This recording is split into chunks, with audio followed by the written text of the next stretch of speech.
Maybe it's my ADHD. Maybe it's because I'm neurodivergent and my brain is basically a browser with 247 tabs open and one of them is playing music but I can't find which. Maybe it's procrastination, maybe it's laziness, maybe it's the cruel, chaotic ballet of boat life. But whatever the reason, I rarely finish anything on this floating chaos factory. I mean, I start jobs like I'm speed dating them. But this week, brace yourselves, I actually finish a job. And not just any job, a job I've wrestled with for years, a job I've sworn at, cried over and possibly even tried to set on fire. I finally get the old autopilot working. Done, finished, complete, kaput, sorted, nailed, filed under things I'm weirdly proud of, ticked off, signed, sealed and bloody delivered. It's basically the Sistine Chapel of boat jobs if Michelangelo had a multimeter and mild rage issues. Now, don't get too excited. The downside is that this episode is basically a marathon of nerdy bollocks, like full spectrum technical waffle. And yeah, I know some of you keep commenting, why don't you just finish one thing before starting another, Andy? Well, Karen, this one's for you. I did consider splitting the video in two, you know, putting in a bunch of chart table woodwork this week and finishing the autopilot next week. But no, by popular demand, the moment you've all been waiting for, a truly rare event, Andy finishes a job. What that all means is you might not like this episode, but contrary to popular belief, we don't come up with ideas for videos and then arrange our lives to make films for YouTube.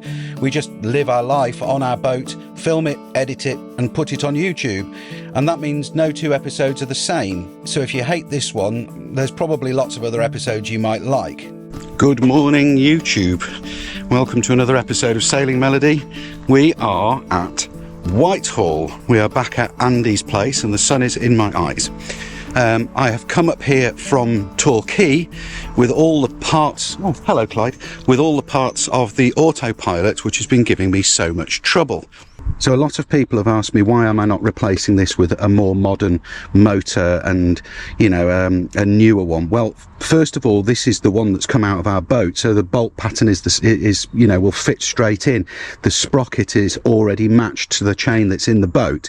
But secondly, when I've taken this apart, it's so robust and so strong, and there's nothing wrong with that side of it. We just need to make it talk to this, which is the course computer. So that is the old autopilot system. This is the motor.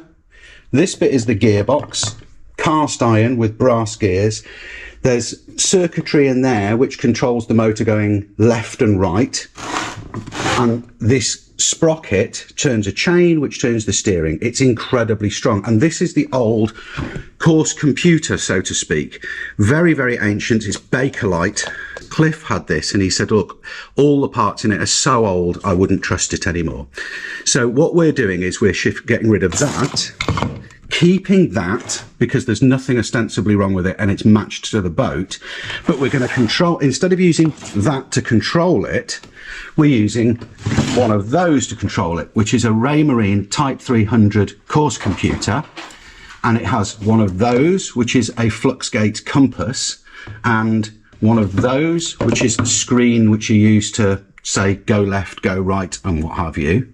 And one of those, which is a rudder position sensor, right? And that is attached to your rudder. And as your rudder moves left and right, this tells the brain where the rudder position sensor is. Inside here was all of this lot, which I've pulled out, and our job today is to replace that lot. We might end up keeping these because the system that I put in last time didn't work particularly well. We start off, we'll power it all as it was on the boat, see if we can get the fault that you were getting. Yeah. And then once we've got that, we'll start taking each section out of the process of elimination. To test it individually. So we'll see what the signal is coming out of the brain, see if it is a constant signal and there's an issue with the motor. Yeah. Or if it's PWM signal or something. Because I've not got a decent scope, I've just got a logic tester and that's limited at 5 volts. All I'm going to do is just put a little resistive bridge across here to drop the voltage down, and then we can take the 12 volt signal from your course computer, drop it down to close to 5 volts, and then see what the output is. I'm all right with basic electronics, but this stuff, when it comes to, you know, logic controllers and all that kind of stuff. It's beyond me. So it's great to have Andy and Cliff and people like that around to guide me when things like this get beyond my level of skill and knowledge. And on that note, I just want to say a massive thank you to Andy. He's been a huge part of Sailing Melody for years now, and honestly, without him, this boat would probably be a very expensive Airbnb listing with a severe electrical hazard warning. He's got this terrifyingly vast wealth of knowledge, and he's bailed me out more times than I care to admit. Just to be clear, I don't mean financially. He's not some mysterious yacht sugar daddy. I mean in terms of actual practical hands-on help, the kind of stuff that requires a brain wired for problem solving, whereas my brain, charming as it is, hits its talent ceiling somewhere between painting things and googling why is this leaking. Andy's skill leaves mine in the dust, and yet he shows up, helps out, and is incredibly generous about it all. So once again, Andy, thank you. You've saved my bacon again, and the boat again. Honestly, you deserve a medal or a stiff drink or both. This is why I'm not getting rid of this, because it's a cast iron casing with gears like that. You're just not going to get a casing and gears like that in any modern autopilot. This is a full-on industrial thingamy. In fact, that gearbox is probably an industrial gearbox that they've commandeered for this purpose anyway, don't you think? Yeah. Will they have manufactured this themselves or bought it in? I'd have thought it'd been off-the-shelf job. Yeah. So there's nothing across those at all? Yeah, no, it's two ohms between them. So that looks like that's one coil. That's one coil, that's another coil. And the 8 ohm will be the field and the other 2 ohm will be the armature, or the other way around? Yeah, but they're all reading half an ohm. I thought you were going to say now you're at the point where you're outside of the manufacturer's warranty. So this kind of nerdy stuff went on for several hours, including things like... So that's just the field coil? Yeah, so that's 1.3 amps. And also quite a lot of cleaning out the carbon build-up between the commutators. Yeah. You know what I sometimes do is stick this in a pillar drill, spin it and just put some emery cloth on it just to clean them all up, but these are fine. They were tested all the resistances between them, so it's all running clean, but seems with this far into it, might as well do it and then... Yeah, it's a bit of a pain in the bum to take apart and do again. So having disassembled and cleaned and rebuilt the motor, we wanted to know if we could actually power this motor directly from the autopilot brain and avoid the need to have relays altogether. So what Andy's doing there is we've taken the circuit board out of the other course computer and we're looking at the MOSFETs to see what the maximum current draw on the MOSFETs direct from the brain motor output are, so that we can see whether we can legitimately run the motor straight from the motor outputs without any relays in the circuit, which we should be able to. It's drawing up 2 amps when it's not under load, which is nothing, and then under load, of course, that shoots up, but when you stall it out, it goes to like 20-30 amps. But how likely are you to stall out your rudder? Probably not. It shouldn't do, especially because it's through that incredibly robust gearbox. It should never reach that point. MOSFETs, or metal oxide semiconductor field effect transistors, are semiconductor devices widely used in electronic circuits as switches and amplifiers. They're voltage control devices, which means the voltage applied to the gate terminal controls the current flow between the source and drain terminals. MOSFETs are a type of field effect transistor, a FET, and they're known for their relatively high speed and low loss operations compared to bipolar junction transistors. And what we wanted to know was, were these ones man enough to handle the current draw from this motor directly? I think a bit of board that goes out before them, they're rated at 63 amps at 100 degrees. 63 amps? Yeah. So the long and short of that is, yes, we can power this motor directly from the Type 300 course computer. Obviously, we've got to make sure the cables are good and the fuses are correct. But those MOSFETs, those little gates that will feed big voltage to the motor when little voltage is applied to them, are perfectly man enough to control our motor going left and right without the need for relays. Right. So we've got wired up the Type 300 brain, the flux gate, with the head unit and the motor being powered directly from it. No relays of any sort. The motor is trapped and shouldn't move. So if I put it into auto, okay. That's interesting. Why is it doing that?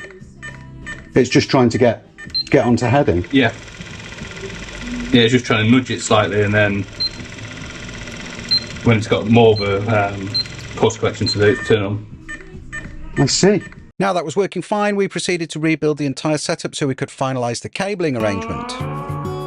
So here's what we figured out. The brain of the autopilot doesn't just send out your standard volts and amps like a normal, well-behaved piece of kit. No, this thing is PWM, pulse width modulation. Basically, instead of sending a steady flow of power, it sends rapid pulses, like flicking a light switch on and off really fast to control brightness or speed.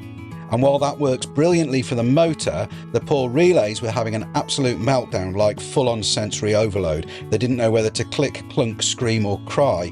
But the motor, that's more chilled out. He's like, yeah, I can handle a few pulses, no stress. So by ditching the relays entirely, it now starts up way smoother. Instead of slamming into action, the brain now gives it a few gentle nudges, like warming it up a little bit with electric foreplay before giving it the beans, and it works beautifully. This is the moment of truth. Right, this should now engage the clutch as well when I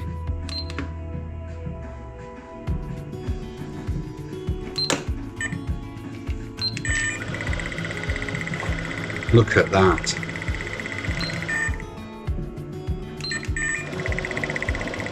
That is incredible. So this is the good brain. That's the ST7000. I'm going to put that to one side for a minute. And I've got two ST6000 plus head units here. One for at the helm and one for above one. Oh yeah, look at that. And one for above the hatch. Yeah, this is the, as you can see, when I move the compass, we've got, this changes and they're reading exactly the same, so that's fine. So both of these work. The fluxgate compass works. And if I go into standby, into auto, ooh, auto release, why?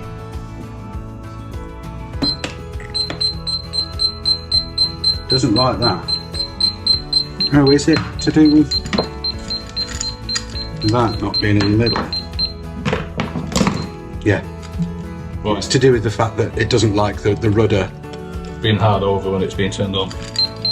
Yeah. When I got home that evening, I set the whole thing up in the saloon and went through it all with Melissa and Jack in case they're ever in a situation where they need to troubleshoot a problem and I'm not around. If nothing else, they now know what component does what and how they connect together. And quite honestly, any adult who's ever taking charge of the boat for any reason should really have a basic understanding of this stuff anyway. Jack is now in the process of wiring in the rudder reference into the Type 300 brain. We've rearranged some of the instruments a bit here, or some of the bits and pieces. We've got our Type 300 there. AIS is this blue box here. That digital yacht grey box is the antenna splitter. Then I've got an antenna selector there because I'm going to put another antenna on the top of the mizzen mast. Up there is the data hub, which I've not finished wiring in yet for Predict Wind. So this is what our bay looks like. It's sort of still a work in progress, but we've got our main RCDs, fuse boxes up there for AC, and then we've got all our DC side over here and our lithium batteries under here. So it's fairly neat and fairly tidy. There's just a few things that still need clipping up and what have you. And I've also got to take the NMEA from the AIS to the C-Talk 0183 network for the ICOM radio, because that hasn't got N2K, and then I've got to take it onto the N2K network as well for Orca and the Axiom. That's very nerdy, isn't it? And now the place is a complete mess again because Melissa has gone to see her dad and dropped some stuff off at Andy and Liz's. I've just got back from Andy and Liz's and Melissa's gone, and we thought, oh, we could take a bunch of stuff up there that we don't need on the boat. So Melissa and Jack and Ollie and Alaska have gone up there to drop a bunch of stuff off, and I'm making a mess while they're gone, as I usually do. But the autopilot is working perfectly, better than it ever has. Let me show you. We've now got at the helm here, our Raymarine, what is it, the ST6000 Plus system. So when I go into auto, I can click left and the wheel turns left, and that's turning obviously the motor and everything downstairs perfectly. So that's fine, and that's coupled up with the Orca system here. So I'll go into standby, and on Orca, if I click instruments, no, click the wrong thing. If I click instruments, I can then swipe, and I've got my autopilot controls here as well, if I want them, which obviously I can take the tablet out and take it anywhere on the boat, or I can control it from my phone. Orca is just incredible. So I can click engage, and now we're getting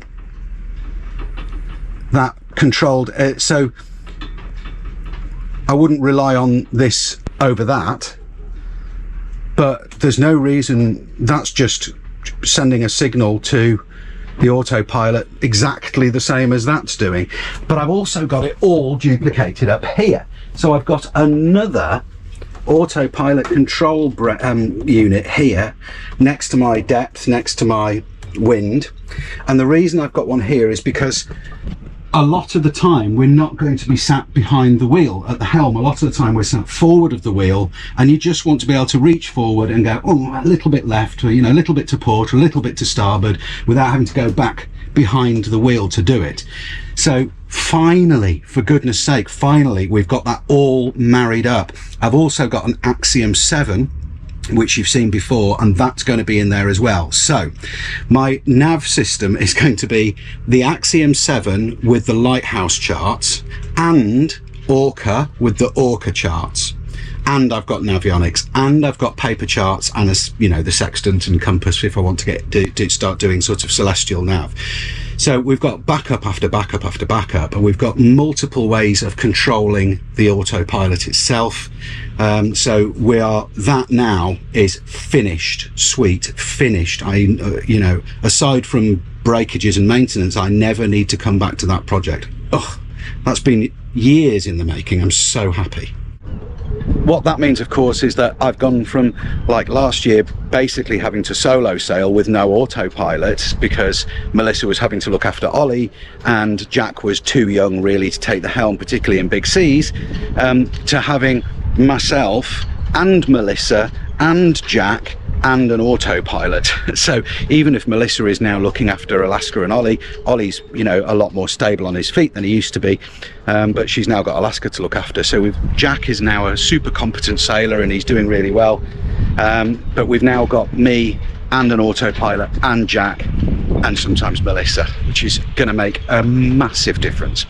With that said, I'm going to close the episode there. Thank you so much for watching. Thank you to our patrons for supporting us. Thank you to those of you who've contributed by coffee, as I mentioned last week. If you go over to Patreon, you become a regular kind of member of the Sailing Melody Club, as it were, and you get early episodes and you get direct contact with us and you get like perks and stuff like that. And we're doing a similar thing with coffee as well. The differences with coffee is they don't take a cut so if you make a one-time contribution on coffee, they don't take Patron take, I think, 15%, but coffee don't, which is great. So of course, no obligation at all. We don't ask anybody to do that, but we love the people that do, and we love you guys for commenting and liking and just watching us. Really, we wouldn't make these videos if it wasn't for you guys watching them. So enough waffle. See you next week, guys. Bye bye.